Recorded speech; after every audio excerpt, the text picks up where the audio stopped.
Hello YouTube, welcome to another video.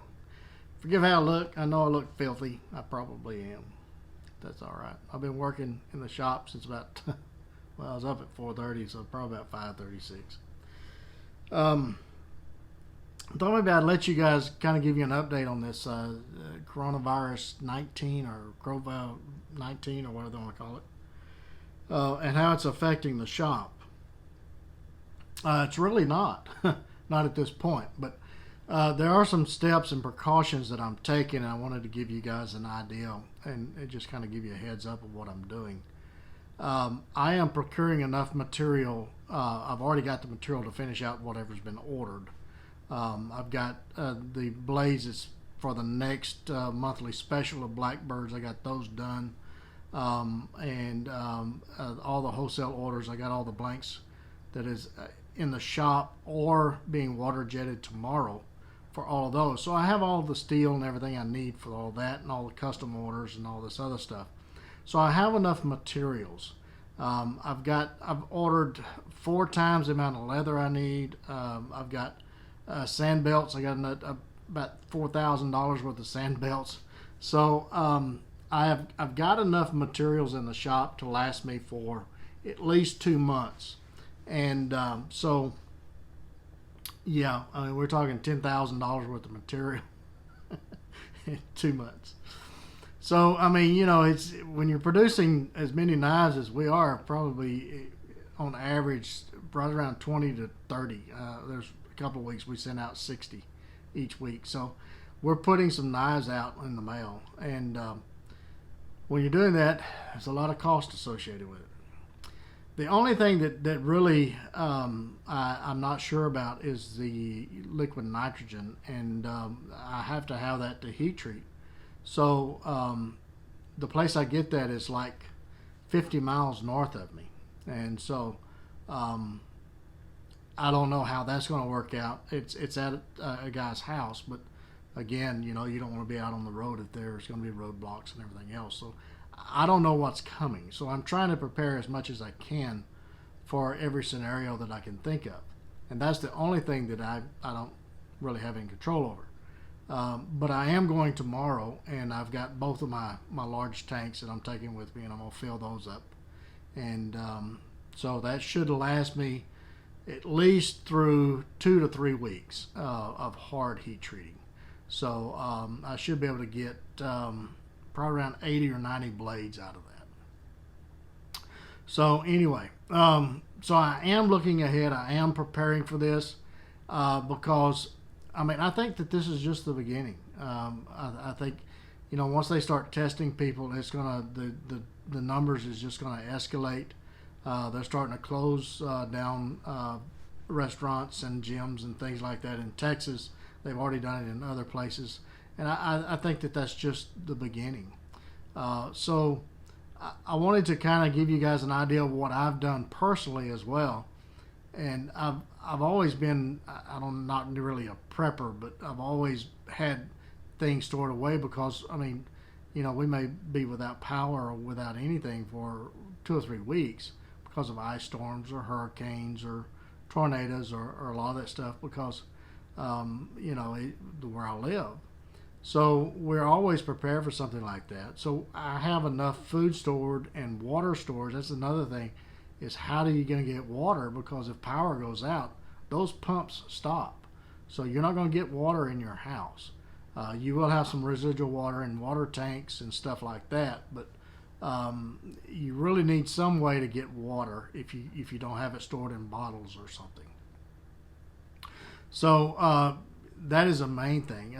Food, I mean, if you can get freeze-dried food, you better have it already because trying to get more is just next to impossible. I was trying to help a friend of mine out. She was having a panic attack over freeze-dried food, and I was like, well, don't know of anybody that's got it. Searched all over the website. But anyway, so you should already have it. If not, get some canned goods. Get anything that you can that's long-term without refrigeration. Okay,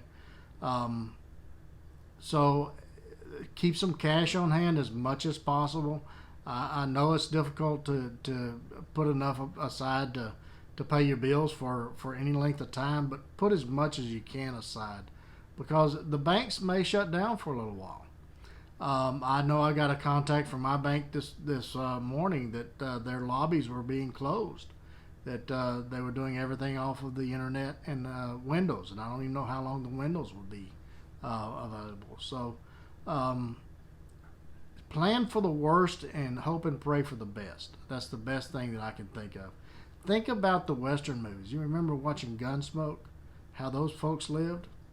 That's what we need to look at. That was before electricity. That was before refrigeration. That was just, you needed to depend on your neighbors. Get to know your neighbors. You don't have to get up there and hug them. You can stand at 6 feet apart. But get to know them, because you may need each other before this is over. It's just like my neighbors. Some of them, they raise chickens, and we got eggs and, gardens and all kinds of stuff. We got a garden here at the house, and so if that's another thing, if you got any land at all, plant a garden. It don't have to be a major garden. Just plant 4 or 5 tomato bushes, a couple of peppers, something, a pea vine or two, just to have some fresh vegetables, because that might get a little scarce for a little while. Okay? So just try to think of what you're going to need as an individual and prepare for that. Medications, the list could go on, and it's more of a personal nature, because your needs is not going to be the same as mine. So you have to look at it for your own self. So, but anyway, folks, we're going to get through this. Like I said, this is nothing new. There's always been epidemics. There's always been pandemics. And humanity has pulled through. It's just part of being alive and part of being human. We all have little difficulties we have to manage to get through, and we're better for it on the other side. So, but take the time to spend with your family. Don't leave the house unless you have to. Tomorrow's the last day I'm leaving for a while, and I'm gonna be pretty well here at the shop. And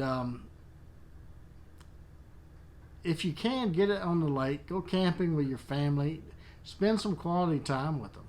And until the next one, I hope this helps you guys and give you some ideas. But WC Knives, unless power goes out, we're still hammering on it. We're still at the grinder, got the nose to the grindstone. We're grinding away. And as long as mail runs, we're going to get those knives out to you guys.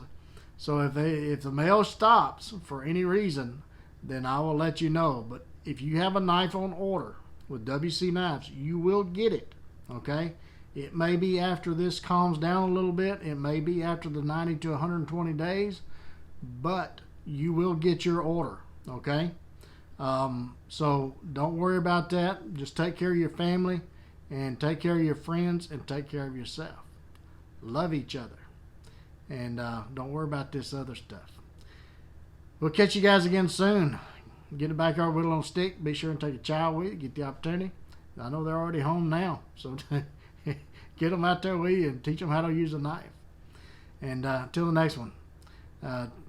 Take plenty of Band-Aids and lots of knives. We'll catch you again soon.